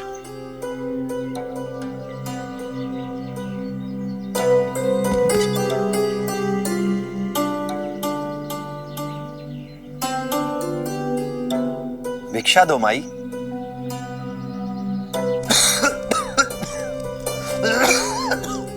भिक्षा दे माई।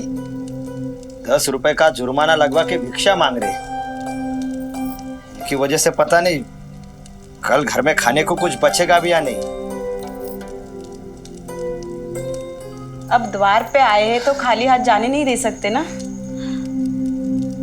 भोजन तो नहीं दे सकते, पर हमारे पास फटा कंबल है, वो तो दे सकते हैं। कंबल की कुछ जरूरत नहीं है, ये बोरिया ये दे दो।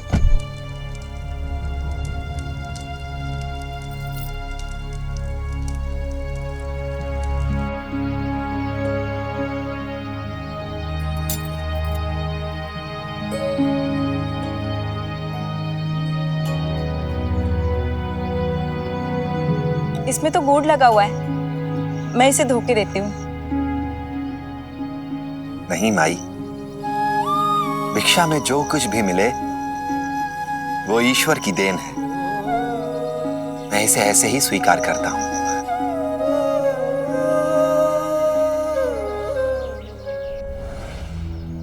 इतनी सारी जगह देखा, लेकिन कहीं नहीं मिल रहा है गोबर। जिप्री,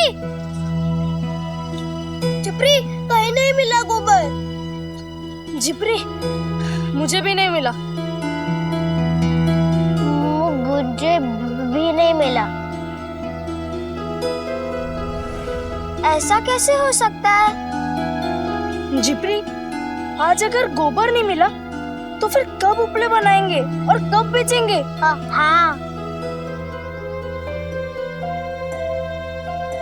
जिप्री, एक काम करें, हमने अब तक जितने भी उपले बनाए हैं उन्हें बेचकर उन पैसों से तेल खरीदकर काम चलाए तो?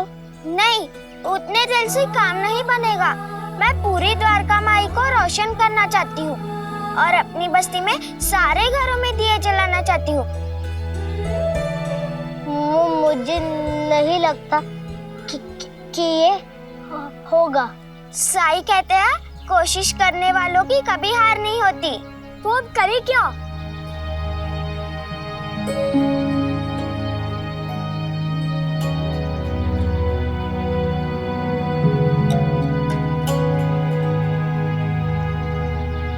आओ मेरे साथ। सारी तैयारियां छोड़कर ऐसे बैठना अच्छा नहीं है। अगर अचानक सब ठीक हो गया तो जो तिथि निकली है उसमें विवाह कैसे होगा? आपको अब भी लगता है कि विवाह होगा?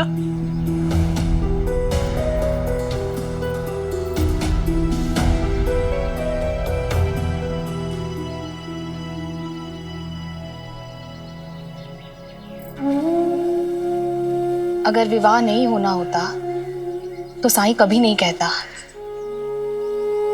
वो विष्णु के पिता को उस रात आपके घर का मार्ग कभी नहीं दिखाता।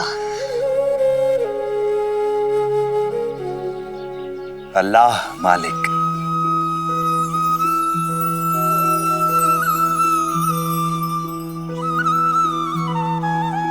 साईं, अब तुम्हें इन्हें समझाओ कि ऐसे हिम्मत तो ना हारे। सपनों के पूरा होने के लिए सपने देखना जरूरी होता है। और उम्मीदों के पूरा होने के लिए उम्मीद रखना। अगर अपने बारे में सोचना ही है तो अच्छा क्यों ना सोचें। लेकिन कोई संकेत तो मिले साईं कि सब ठीक हो जाएगा। मुझे कुछ समझ नहीं आ रहा, कुछ भी नहीं।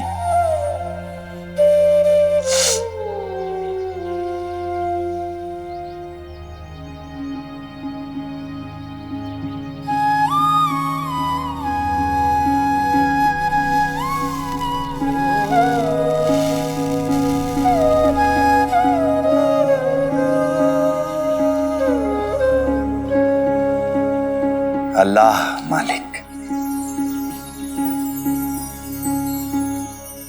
चलो चलो जल्दी से उपले बेच के आते हैं। चलो चलो।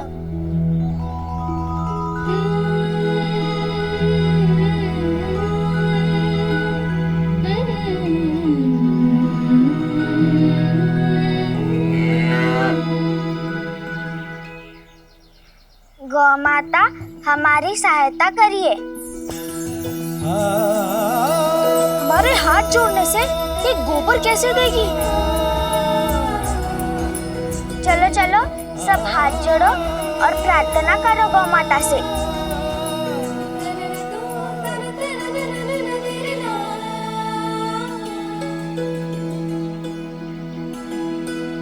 गौ माता थोड़ा सा गोबर दे दो। गौ माता थोड़ा सा गोबर दे दो। गौ माता थोड़ा सा गोबर दे दो।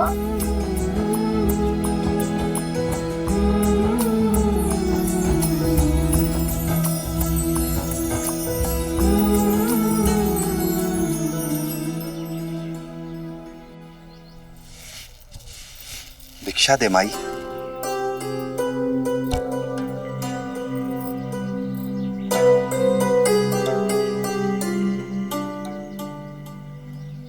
अल्लाह मालिक।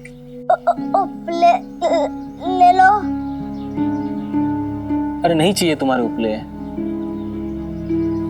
यहाँ 10 रुपए के लिए पहली तलवार लटकी हमारे गर्दन पे, पता नहीं वे कहां से चुकाएंगे। जाओ।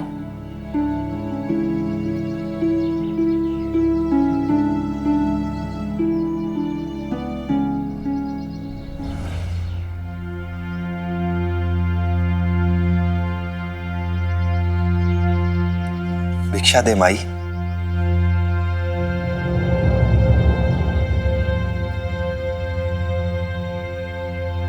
अल्लाह मालिक। ये हार बहुत ही सुंदर है ना? बहुत अच्छा लगेगा उस पर।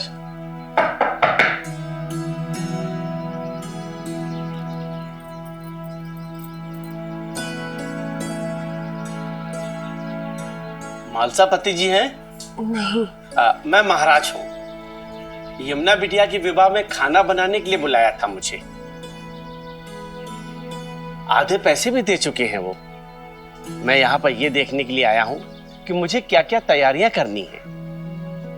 यदि विवाह नहीं हुआ तो हमने आपको जो पैसे दिए हैं वो आप वापस लौटा देंगे।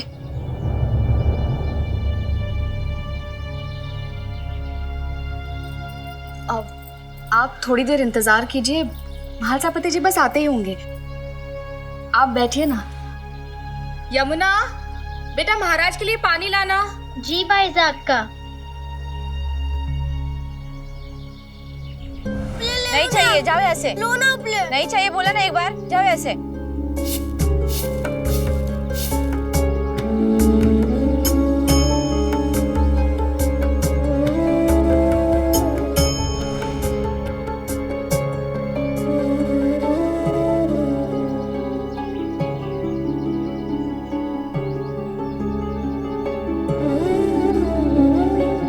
एक जगह है जहाँ उपले बेचने की उम्मीद है। आओ मेरे साथ। महाराज जी को बिठा के रखने से क्या लाभ होगा? मान और प्रतिष्ठा का नुकसान तो हो ही रहा, लेकिन जो पैसे दिए जा चुके हैं वो वापस मिल जाते तो जब साईं ने कहा है विवाह होगा तो होगा।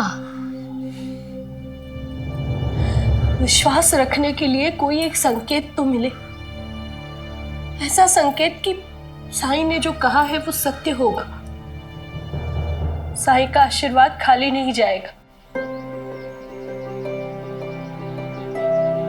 अरे शादी में खाना बनाने वाले महाराज बैठे हैं यहाँ तो। आपको उपले चाहिए होंगे ना खाना बनाने के लिए? हमारे पास 500 उपले हैं। अच्छी बात है, हमें लगभग 500 उपले ही चाहिए।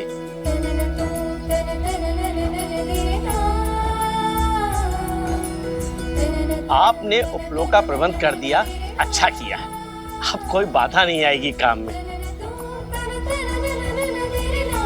और हाँ, हमें एकदम सूखे उपले चाहिए।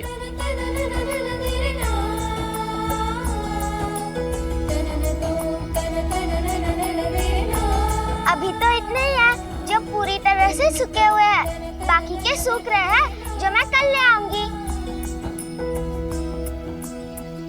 वैसे क्या क्या पकवान बनाएंगे आप शादी के लिए? यमुना दीदी, हमारे लिए थोड़ा सा बचा के रखोगी ना? यमुना दीदी, सिर्फ आपकी शादी के वजह से हमारे सारे उपले पीक गए। अब पूरी द्वारका माई और हमारी बस्ती में पहली बार दिवाली मनाएंगे हम।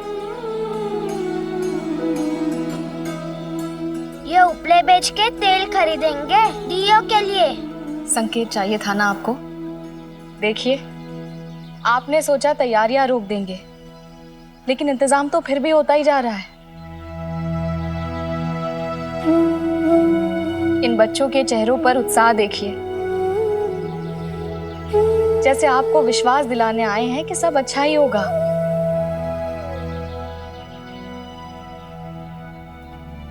झिपरी बेटा, अब हमें ये उपले चाहिए।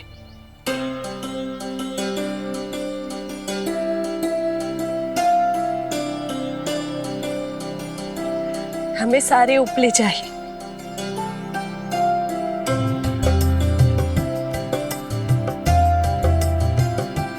यमुना को बेटी माना है मैंने। उसके विवाह में मेरी एक मांग है, आप मना नहीं करेंगे। बाइज़ा का आपको पूरा अधिकार है। उपलों के पैसे मैं दूंगी। वैसे भी ये विवाह का घर है, यहाँ सजावट हो रही होगी, तो आप उपले रखेंगे कहाँ? इसलिए मैं ही रखवा लूंगी। जैसे जैसे जरूरत होगी मैं भिजवाती रहूंगी। बाइज़ा का, मैं कल तक सारे उपले पहुंचा दूंगी। और महाराज जी, वो भी सूखे हुए। कल बचे हुए उपले देने के बाद हमें पैसे मिल जाएंगे और हमें दिवाली मनाने से कोई नहीं रोक पाएगा। ऐसे और भी मजेदार वीडियो के लिए हमारे चैनल को लाइक, शेयर और सब्सक्राइब करें।